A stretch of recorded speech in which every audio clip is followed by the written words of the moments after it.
So here I am at 343 Industries in Kirkland, Washington, and Xbox has been kind enough to invite me up here to go hands-on with the multiplayer of Halo 4 for the first time. And I'm here with Josh Holmes. You are the creative director on Halo 4. Josh, a big day for you guys. You opened the day with the big unveil of campaign, and now tonight we're going to get a first look at multiplayer. And this is a pretty ambitious multiplayer mode. Huge, yeah. The video that we showed in the press briefing today, you saw that giant ship that came over Master Chief. That's the Infinity, and that's the foundation from which all of our multiplayer experiences are unleashed.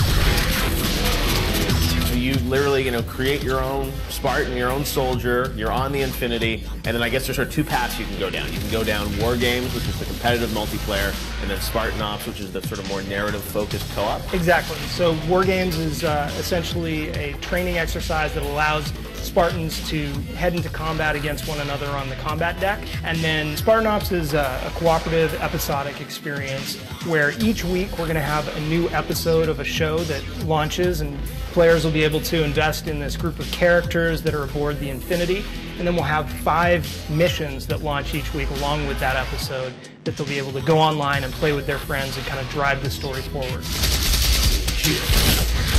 Let's talk about the narrative links between all these different elements of Halo, because for the first time, it feels like multiplayer is really going to have a story that evolves over time. We made a decision about 3 years ago that we were going to make sure that instead of segmenting off stories and putting them in safe little bubbles that didn't interfere or interact with the mainline game story, that everything would matter, that everything would have connection points. They're all standalone narratives, they're all going to be completely compelling and understandable, no matter what angle you go in from.